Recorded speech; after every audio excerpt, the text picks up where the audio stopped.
নমস্কার বন্ধুরা, আমি টুসি আবারও চলে এসেছি টুসিস কিচেনে নতুন আরেকটা রেসিপি নিয়ে।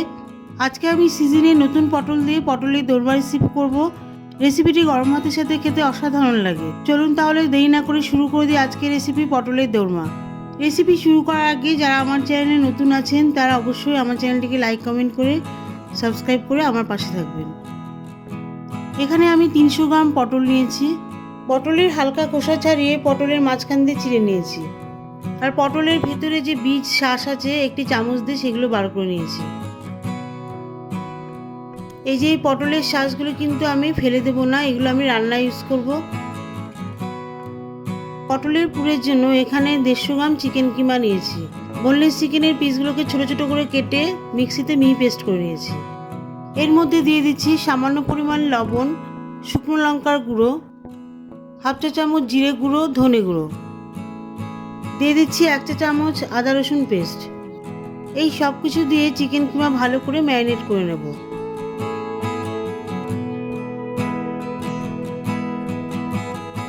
এবারে এই চিকেনের পুর একটা একটা করে পটলের মধ্যে দিয়ে দেব। দেখতেই পাচ্ছেন পটল মাঝখান দিয়ে চিড়ে ভেতর থেকে শ্বাস বের করে নিয়েছি। অল্প একটু একটু করে পুর নিয়ে চিকেনের ফাঁকা অংশটার মধ্যে আঙুল দিয়ে চেপে চেপে পুর ভেতরে ঢুকিয়ে দিতে হবে। এই যে দেখছেন একটা পটলের মধ্যে চিকেনের পুর দিয়ে দিয়েছি। ঠিক এইভাবেই প্রত্যেকটা পটলের মধ্যে আমি চিকেনের পুর দিয়ে দেব। সবগুলো পটলেই চিকেনের স্টাফিং করা হয়ে গেছে। এবারে রান্না করব।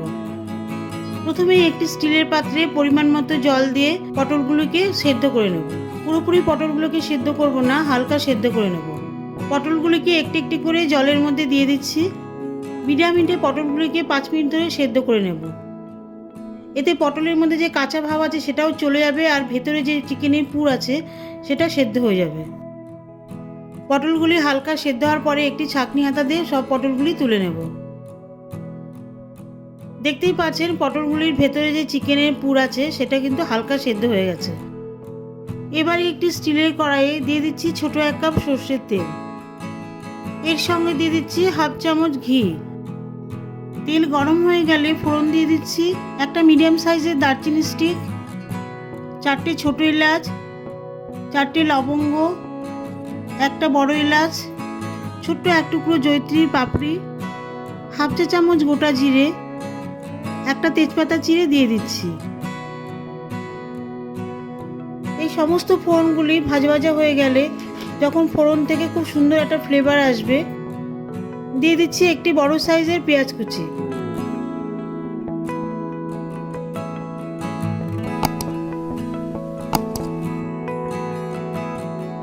পেঁয়াজগুলি হালকা লাল লাল ভাজা হয়ে গেলে দিয়ে দিচ্ছি পটলের ভেতর থেকে যে শ্বাস আর বীজ বেরিয়েছিল যেটা দেখিয়েছিলাম, তার একটা মিহি পেস্ট বানিয়ে দিয়ে দিচ্ছি। এর সঙ্গে দিয়ে দিচ্ছি 1 চা চামচ করে আদা রসুন বাটা, ধনে গুঁড়ো, জিরে গুঁড়ো, হাফ চা চামচ হলুদ গুঁড়ো, 1 চা চামচ কাশ্মীরি শুকনো লঙ্কার গুঁড়ো। এর সঙ্গে পটলের বীজের যে মিশ্রণ ছিল তার মধ্যে সামান্য পরিমাণ জল মিশিয়ে দিয়ে দিচ্ছি। এই সমস্ত মশলা তেলের মধ্যে 5 মিনিট ধরে ভালো মতন কষিয়ে নেব। এতে করে মশলার মধ্যে যে জল থাকে সেটা তেলের মধ্যে অ্যাবজর্ব করে নেবে। মশলা তেলের মধ্যে ভালো মতন কষানোর পরে দিয়ে দিচ্ছি একটা ছোট পাকা টমেটো কুচি। টমেটো মশলার মধ্যে দিয়ে দেওয়ার পরে আরও 2-3 মিনিট ভালো করে কষিয়ে নেব। এতে টমেটোর মধ্যে যে জল থাকে সেটা মশলার মধ্যে ভালো মতন মিশে যাবে।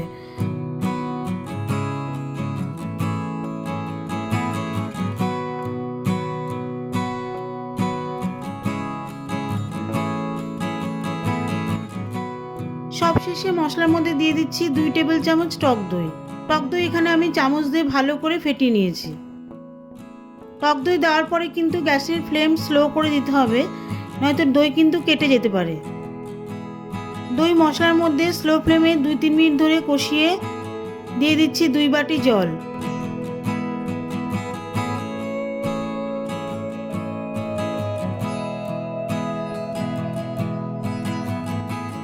ঝোল মশলার মধ্যে ভালো করে মিশিয়ে দিয়ে দিচ্ছি হাফ চা চামচ লবণ, সঙ্গে দিয়ে দিচ্ছি 6টা হাফ চেরা কাঁচা লঙ্কা।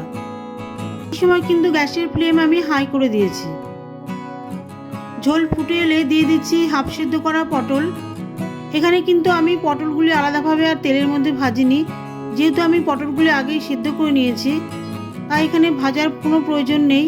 ভাজলে হয়তো পটলগুলি চিপসে যেতে পারে, তখন পটলগুলি কিন্তু খেতে অতটা ভালো লাগবে না। সমস্ত পটলগুলি ঝোলে দেওয়ার পরে আমি ঢাকা দিয়ে দিচ্ছি। 15 মিনিট পর ঢাকা তুলে নিচ্ছি। পটল কিন্তু এবারে পুরোপুরি সেদ্ধ হয়ে গেছে, পটলের একটা ঘন ঝোল কিন্তু তৈরি হয়ে গেছে।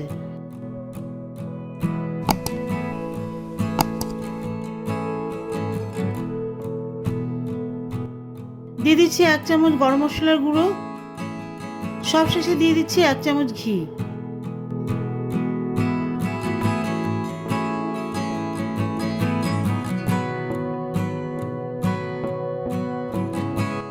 ঘি গরম মশলা ঝোলের মধ্যে ভালো মতন মিশিয়ে দিয়ে গ্যাস অফ করে দিচ্ছি।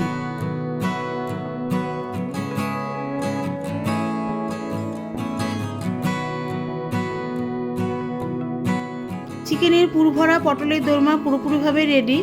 গরম ভাত বা রুটির সাথে খান, খুবই ভালো লাগবে।